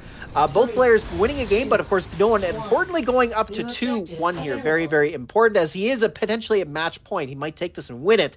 So we'll see if that's the case. But to do that, let's see. He's got a Scorp deck, but no flames. He's running Wheel and Militants with Kane. Really interesting. So he's using Venom, of course, for his heavy anti-infantry. Blade here is just playing Pred Shock, though. You know, pretty standard deck. But against Kane, ooh, that could be a big problem. Yeah, and Kane is great on this map. And no lasers. No lasers is such an unforgiving, risky deck choice that you kind of have to be Alicia to pull it off. I say it all the you're time. right about that. Yep, I agree with that. I've tried to play without lasers and missiles. It is just not easy, because the moment you fall behind, your next, your catch-up units cost you so much. And then by that point, you're not going to be able to get enough value out of them, and you just continue to fall down even further. So it's very, very hard to do. And no one needs that money for Kane, because he's already going to lose the game without it because of the Predator. So he really can't afford that, or can't afford to make any mistakes. Unit ready. Okay, so Pitbull got an extra shot off against the bikes there. So far, Blade coming out on top in this Pitbull versus bike exchange, and that's great. Of course, in the early game, GDI has a lot of trouble with that. So as long as he can get up a little bit further ahead, that's going to force a bit of a tech switch from no one, which will likely be into Scorpion, and then Blade can either respond with missiles or his own Predator to win that. No one getting quite a few hits with both bikes on the Pitbulls there, which is hard to do, especially Blade, who's such a good player on keeping units and stacking them like he's doing right now. All right, well, these 3 Pitbulls be enough to secure missile number 1. Of course, he just needs to get a block on the Scorpion tank, and look at this sweaty micro here from Blade. The Pitbulls just dancing back and forth. You'll love to see it. Stopping the bikes in their tracks, and of course, the tank, I'm a little surprised to see that he sent it up to the top. I mean, I guess, I don't know if he was trying to protect it or what, but either way, Blade takes that missile number 1. Yeah, Blade is, you know, I would say this is one of his specialties. He's very good at this multi-stacking unit management like that. Maybe, you know, after Alicia, maybe even the second best, I think. And as we saw, 2 Pitbulls will take down a Predator, right? If you keep them together like that perfectly the entire time. It's tough. I mean, against a Scorpion tank potentially. Oh, sorry, not 3 shots. I misspoke. I mean, the Scorpion tank. Yeah. Yeah, for sure. I think 2 Pitbulls can do a reasonable job of dealing with a Scorp. I believe the Scorpion tank still comes out on top there, but it's a little bit closer than you'd like, because, you know, the Pitbull is a generalist and the tank is a specialist, so you'd expect that the tank should come out pretty strongly. But no, you're right. Double Pitbull will do it. No, double Pitbull definitely beats Scorpion tank. Oh, it really does. Okay. I can confirm. Well, then, yes. I mean, that's a great value proposition. Yeah. Oh, there's the Kane. Okay, well, the Kane tower comes down. Of course, it doesn't really matter, though, because, well, Blade's got the early positioning in the tank. Scorpion just didn't really do much at all. So Blade was already in an advantageous position to begin with. The tower really needed to come out sooner, though. He really shouldn't need to shut down those Predator tanks. His own Scorpions would have done a lot better than that case, but he kept sending them to the top of the map. I was a little surprised to see that. Yeah, just looked like some pathing issues, really. Yep. I think he had the tank, he had the bikes, there's a lot of damage on that mid pad there. Maybe and he has the fastest unit, he has that speed advantage over Blade. Maybe send a unit up top and then keep that pressure on the mid pad as fast as you can. Maybe there was an opening there, but even then, tough to do. And I have to say, though, I'm very surprised that they're playing all these decks that are weak to Giga. Like, is he not expecting no one to play Giga? Because that deck absolutely sucks against Giga. We've seen so much Giga Yeah. already. How can that? You're right. I would never ever play a tournament with this much money and not have an out for Giga. I mean, that's just a nightmare. Well, so like in a tournament setting, right? Like what one thing that I've been doing a lot more of is scouting. So I'll look up what decks they play, and you know what? Like you really can see patterns amongst players, and many players choose to play the same decks over and over again. You so think that's he's what makes, scouted? Okay. Oh, I'm pretty quite sure. Yeah, because Okay, why wouldn't okay. you? I mean, more information helps you win, right? Yeah, for sure, yeah. And Blade is that kind of guy, so I'm quite sure he did, because for sure that's one deck that you have to watch out for is Giga, because on ladder, if you run into Giga and you have no outs to it, well, you're dead. In a tournament, you can be a little bit more decisive than that, because you can look at what your player or your opponent's playing and you can go, okay, well, he actually never plays Giga, or even then, even if you do see him play Giga, how well does he play it? Right, Maybe right. you scout his games out and go, wow, actually, yeah, he plays Giga, but he doesn't protect it very well. So even if I end up in that situation, there's a good chance that I can just overcome it with good micro or something like that. But yeah, I'm quite sure in this case, I think that must be the case, because you're right. I mean, everything we've seen so far really has been quite weak to Giga Cannon. So yeah, if no one decides to play that, it could be a big problem. Yeah. That's a good point. Yeah, if he really doesn't expect them to play Giga, I would always think that if I don't play Giga, I would always keep that as like my secret weapon, and I would make sure it wouldn't be in my history. But I guess these players aren't doing that. Yeah, Okay. right. That makes it 2-2 for Blade and no one. Here we go. Match point on Fortress. Let's see. Okay, here we go. Establishing battlefield. Exciting. Getting so much action out of Blade. Blade having to play 5 games. That's right. Yeah, no doubt. I mean, you don't get to see Tournament Blade too often, so of course it's always hyping to get to. And here we are going to game number 5 in his series, and really the only one that went to game 5 in this entire matchup. So it's exciting for all those reasons. This is one of those maps that isn't in Tiberium League, but everyone still knows because of Showdown. That's true. That's right. Yeah, Yep. It is a very popular Showdown map. Yep. Yeah, it's one of 2, isn't it? I believe. Yep. All right, so we're seeing Nod Triple Air. That's been a while. Against classic Chuggy Inferno. And so here's a good map where I think Phantom makes a really good lot of sense in terms of as being a tech switch for this Inferno deck, because he usually runs Stealth Tank, but here where you got those rocks on that middle pad, having something that can fly over them could be key to winning. So I really like Phantom here from Blade. Yeah, I mean it's more expensive to go into Inferno, so no one has a little bit of an early economy advantage. But Blade is very good and Inferno is very powerful, so there's no telling where this could go. Unit ready. All right, well, no one here getting the early advantage. He moved over into Venom, though. Kind of surprising to see that, because he was winning the Militant War. So usually that means you get to dictate the first tech switch, but instead he's kind of giving that up here to Blade.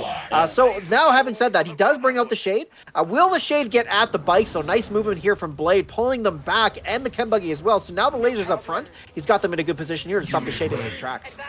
Yeah, no one can be nice and defensive here and move the Shade only when he needs to go after the bikes. He's playing it exactly the way he has to here.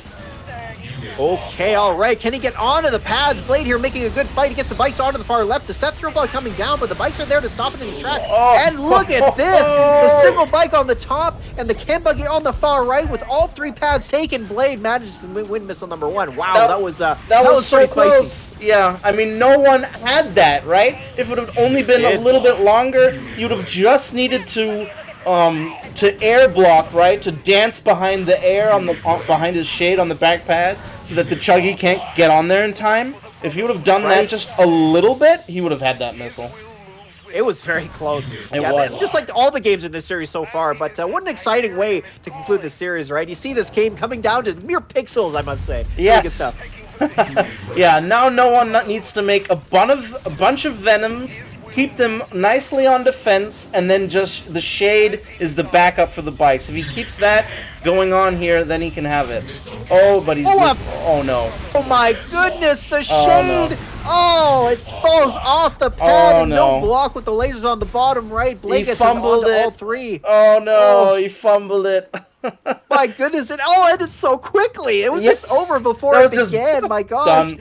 Oh, man. Well, kind of unfortunate to see it conclude that way, but hey, it's rivals. It's fast-paced. It's full of action, and that's just the Exactly. way she goes. Well, that puts up Blade his third win, so that gives him that whole series 3-2. Very good. Yeah. No One, though, what an exciting showing from him. Like you said at the beginning, I mean, I haven't seen a lot of No One's action, but I've heard his name and I've seen it in the score reports. So, you know, I've seen some of the matchups he's been in where he's won, and it's been impressive. So to see him go up against a guy like Blade, it was pretty exciting, and especially to drive Blade to 5 games. That was really, really good as Yes. well. Had him on the back foot there, right? Winning those Yes. 2 games, going up 2-1. Really exciting. So great stuff. And overall, you know, it was pretty good. Again, so this means that Terminus Shores wins 4-1 against Generations Elite, which, you know, I got to say, it looks kind of one-sided where the only real win was Pope's against Ingles. But, you know, I got to say, in all those series, really the only one I would say where it was a little bit one-sided would have been Ban versus Grape. And that was really only because Ban kind of fell apart at the very end. Had he continued the same game plan he was executing through game 2, I think he would have pushed that a little bit further. So outside of that, it looked like it was a pretty close series overall, and it was some great rivals as well. So it was good stuff. I want to just mention one of those, that key moment of that last game. You have to think about the audacity to have for Blade to boost a Chuggy past a Shade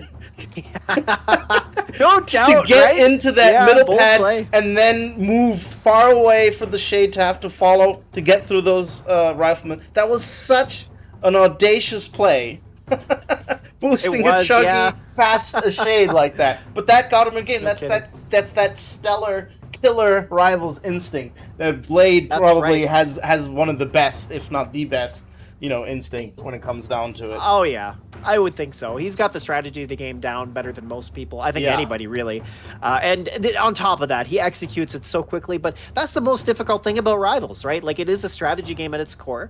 Even though it is simplistic in terms of how you win the game, the way you do that is very complicated. And so being able to identify those key moments in the game where, like, if you do this one thing, it'll win you the game. And, you know, in a game of Rivals, there's so many different options available to you in terms of what decisions you can make. So Blade always tends to zone in on the best ones and realize what the win condition is before anybody else, and that's part of what makes him the best. And yeah, it's a tough thing to do. It's what separates all the best players from the rest, like Alicia, Terran, you know, Blade, yeah, all these top players. That's a big reason why they're so good, is because they see how they can win the game with just a tiny little bit of a decision like that, with a boost like that. It's just amazing stuff. Really good thing to see. Indeed, and I think we had a really nice, you know, that was a great end to this series. Blade as the final game, was. and then a best of 5 as the final game. Like it Yeah. had a great build up and a great finish. So I really enjoyed this series, and It was great, I yeah. look forward to the next ones. That's right. So, of course, me being the captain, I'm obviously happy to see the end result being that our team goes on 4-1. And, you know, interesting enough, just to talk about the tournament a little bit. So from here on out, after that week, we have now moved over into 7v7. So that's right. On the next Alliance Wars cast, you're going to see a 7-player matchup. So going to be a little bit more Rivals content for you all. And also, we're now inching towards the conclusion of the tournament. There's only 8 teams left. Right. So really, we're now starting to get down to the best of the best, and boy, am I excited for that, because there's going to be some real good matchups coming up that you're definitely not going to want to miss. For sure, and there's big money on the table, so the players are really going to give their absolute best. That's right. Which is what we're all here for, right? So, Exactly. can't wait for that. Jeffrey, thank you so much for coming out and casting. Thanks to the Legion my pleasure. team. Thanks for all the donations. Thanks for watching. It's been a great game. And I think that about wraps it up. I'd say so. All right, and we'll see you all next time. All right, take care, everybody. Great to see you.